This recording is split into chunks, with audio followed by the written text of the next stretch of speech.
Hi there, Shane here again with Catherine. Yeah, with Catherine.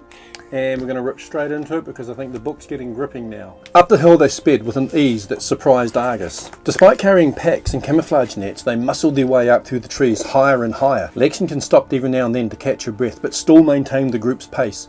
They chatted amongst themselves, and even though Argus tried to shut them up, he noted they ignored him. The trees got smaller, and the undergrowth of bushes thinned out, giving way to patches of tussock and flax. Instead of towering fronds, gentle ferns sprouted, and the air's crispness reddened their cheek. After some time they realised they'd never been this far before, and their normal banter finally slowed and became quieter. With each step, a sense of mysterious adventure stirred in them.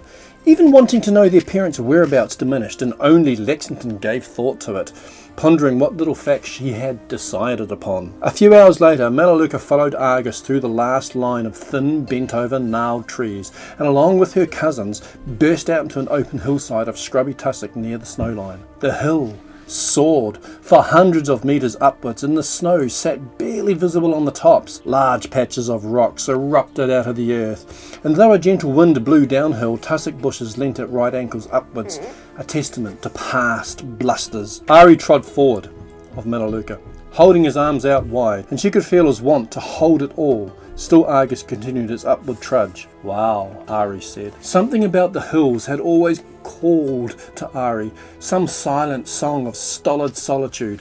It seemed a good sign, and Melaleuca took in the others' reactions. Quixote cavorted around like a lamb let loose for its last play of the day, and Lexington opened her eyes wide as if panged by a feeling of infinity. Everyone okay? Melaleuca asked. Ari turned to answer, a broad smile crossing his square jaw. Oh yeah, this is amazing. What do you think, Lex? Can you feel it? The earth spirit? I can! Quixote yelled. Lexington nodded in agreement. The air is fresher, thinner, and there is an abundance of negative ions. This accounts for changes in light and the effect on us. I've given you my opinion on what I feel of the earth before, Ari. Even Argus stopped and turned, staring at her incredulous. Lex, Melaleuca said. I can feel something in our earth, and I saw what you felt. Quixote stretched his arms up and pushed his belly out. Oi, Lex!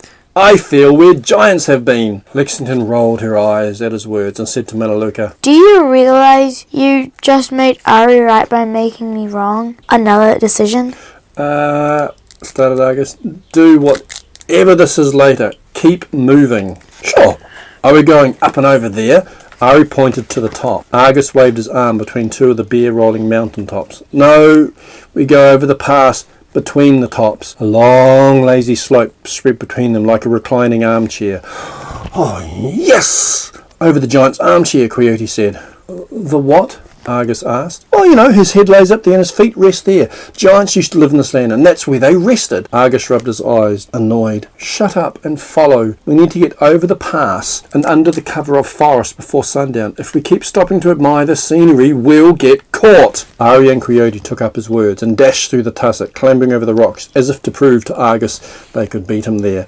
Lexington held her ground. Oh, what's wrong with her? Argus asked. Facing downhill, Lexington's eyes wandered over their small valley, peeking out miles below. She could see the end of it and just make out the river that swept by. In the distance beyond it, lines of many hills faded away to lesser shades of blue. Melaleuca walked back to Lexington. What now? None of this makes sense. It will all make sense. Look. Lexington pointed to the valley. Can you see our trees? They stand out from the other ones. Once we cross over this hill, I think we may never see our home again. Sadness tinged her words. Just get over the hill, said Melaleuca. Melaleuca took her arm and gently pulled her, and Lexington's face drooped. Our parents are gone, Lexington said. You know it, I know it.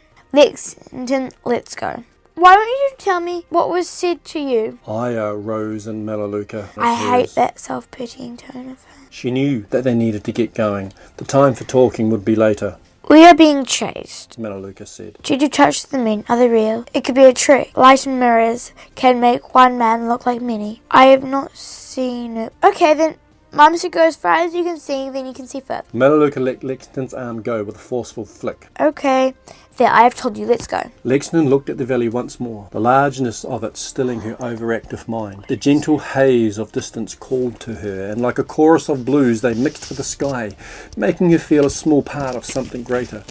She wondered if this was the earth spirit Ari had so often spoken of. Let's go, Lex. Melaleuca said. I think if Ari stood there, he would say our valley does not want us to go. They're just hills, Lexington, that's all. The world is full of them. Hills, Lexington, hills. Argus screamed at them to get moving, and his voice carried far enough to echo back. Lexington faced uphill and started to walk. She needed time to think. All this action made it hard for her to sort things out in her mind. A feeling of needing to return dogged her. High overhead, a giant eagle-like bird, a cockroach, circled.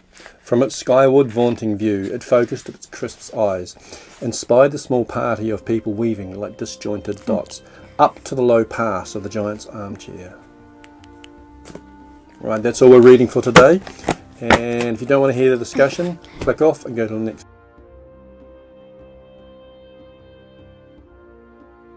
Nothing really much has happened there. They're carrying on up the hill. Lexington is looking back because she's obviously having feelings about stuff. And the Lexington, cockroach. so a giant eagle has turned up. I don't know what that's going to mean. You do. Well, I do. I'm the writer.